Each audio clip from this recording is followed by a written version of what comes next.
Salam sejahtera tuan-tuan dan puan yang dihormati sekalian. Berita terkini yang mengejutkan seluruh Malaysia.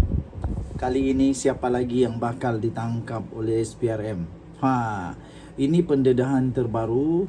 Ini adalah dapatan terbaru melalui siasatan daripada SPRM. SPRM menyiasat sekarang ini satu lagi pendedahan yang cukup mengejutkan. SPRM siasat salah guna wang kali ini bernilai 12 juta ringgit Malaysia. Kita tunggu siapa yang kena. Ini satu pendedahan yang pasti mengejutkan. Apapun saya ingin puji kerajaan yang ada sekarang kerana kerajaan hari ini sungguh-sungguh melawan rasuah.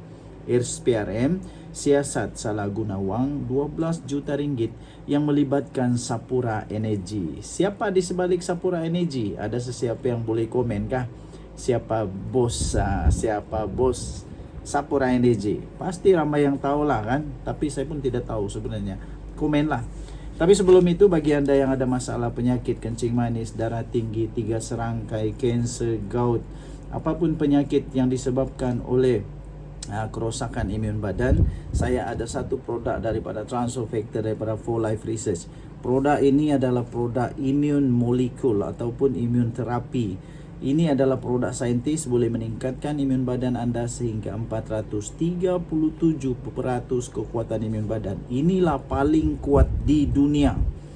Ini dibuktikan dengan pelbagai bukti saintis. Seperti salah satunya, saya kongsikan bagi tuan-tuan dan puan-puan. Minta maaf ya, sekejap ya. Okey, ini telah dibuktikan secara saintifik, telah masuk di dalam buku rujukan para doktor. Kemudian dia juga telah masuk di dalam laporan saintis Woodland Health Report, disebut sebagai molekul dan juga ada laporan kajian saintis. Ini sangat-sangat berkesan untuk meningkatkan imun badan anda. Dengan imun badan yang kuat, kita boleh sihat semula. Baik.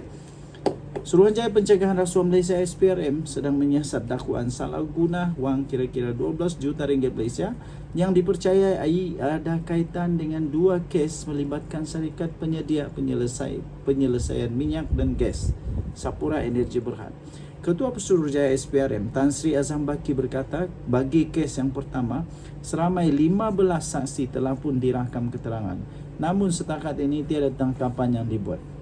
Beliau berkata SPRM turut membekukan aset.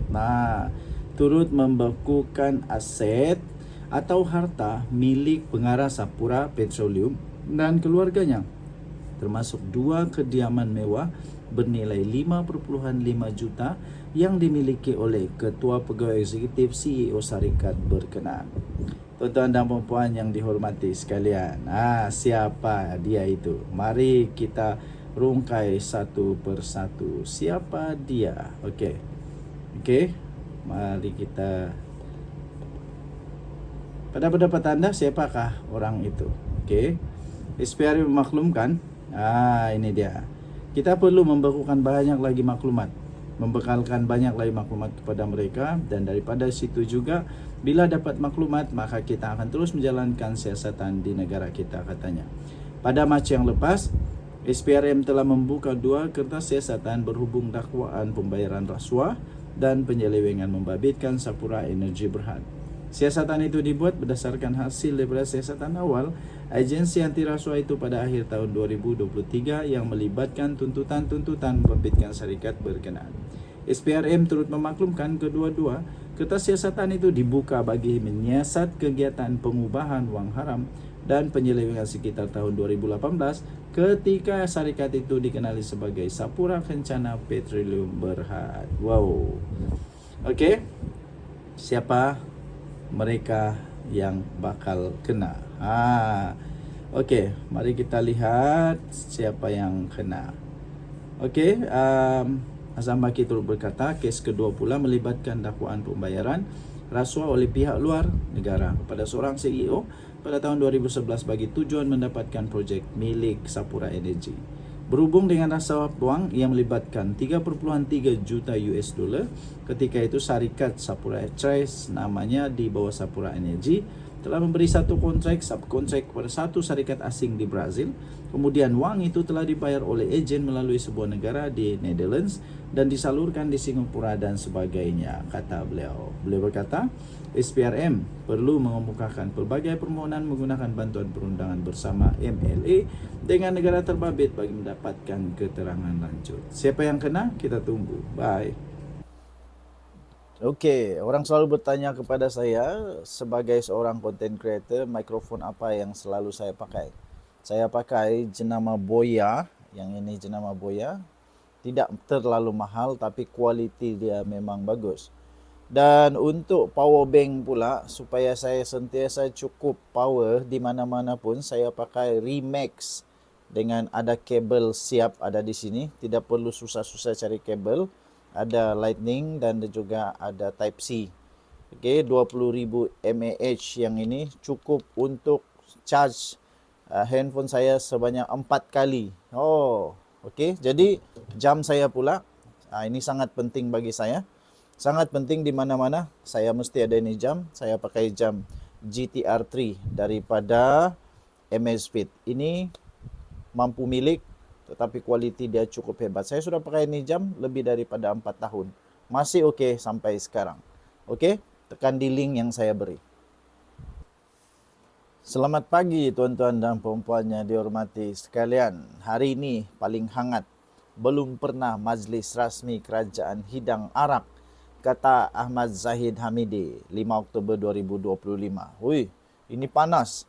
UMNO menolak sekeras-kerasnya tindakan menghidangkan minuman beralkohol pada majlis makan malam anjuran Lembaga Penggalakan Pelancongan Malaysia, Tourism Malaysia, yang dianggap tidak wajar serta bercanggah dengan kedudukan Malaysia sebagai negara Islam.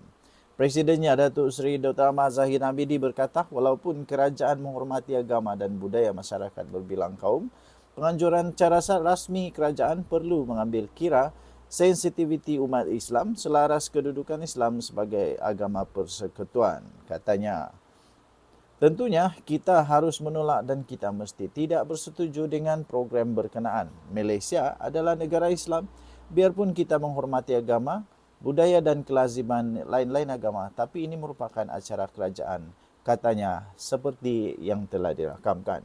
Terima kasih tuan-tuan dan puan-puan. Bagi anda yang memerlukan kesihatan tambahan, anda boleh cari transfer factor. Ini adalah untuk semua jenis penyakit, boleh meningkatkan imun badan sehingga 437% kekuatan imun badan. Okey, ini membantu anda untuk menguatkan imun badan. Ini bukan ubat, bukan juga dadah, bukan. Ini adalah transfer factor, produk saintis sangat baik. Sekiranya anda berminat, anda boleh hubungi saya. Okey, kita jumpa lagi. Bye-bye. Selamat pagi sekali lagi. Ahli Parlimen Pasir Gudang Tempelak Hamzah Zainuddin berhubung gesaan minta Anwar letak jawatan. Kenapa Hamzah Zainuddin minta Anwar letak jawatan? Kenapa tak minta Muhyiddin Yassin letak jawatan? Kan Muhyiddin Yassin pun ada juga cerita panasnya bersama dengan Bersatu. Lebih baik Muhyiddin lah yang letak jawatan atau Hamzah Zainuddin sendiri lah letak jawatan kan. Okey, tapi tak apalah, itu hak dia. Seorang ahli parlimen veteran dari PKR menempelak gesaan Ketua Pembangkang Datuk Seri Hamzah Zainuddin yang sebelum ini menuntut Perdana Menteri Datuk Seri Anwar Ibrahim meletakkan jawatan dengan menyifatkan kenyataan itu sebagai satu kenyataan yang tidak bertanggungjawab. Ahli parlimen daripada Pasir Gudang, iaitu siapa lagi kalau bukan Hassan Abdul Karim. Hairan bagaimana kenyataan itu boleh terpancul dari Ketua Pembangkang Parlimen Malaysia kerana ia dibuat tidak kena-mengena dengan situasi, lagi-lagi terkait dengan penahanan 23 rakyat Malaysia yang menyertai misi kemanusiaan global Sumut Flota Lila GSF untuk menghantar bantuan ke Gaza. Dia menegaskan sepatutnya ahli parlimen daripada Larut itu menyatakan sokongan terhadap usaha Perdana Menteri untuk membebaskan rakyat Malaysia yang ditahan dalam penjara Israel. Okey, tuan-tuan dan puan-puan, bagi anda yang menghadapi masalah kesihatan, apapun jenis masalah kesihatan, ini saya sertakan transfer factor adalah produk saintis untuk segala jenis penyakit yang disebabkan oleh imun badan. Ini bukan ubat, ini bukan dadah, tak menyembuhkan apa-apa penyakit, tapi menguatkan imun badan. Menguatkan imun badan. Yang menyembuhkan penyakit kita adalah imun badan kita. Ya, bagi Anda yang berminat, telepon saya atau WhatsApp saya. Jangan SMS. Kita jumpa lagi. Bye-bye.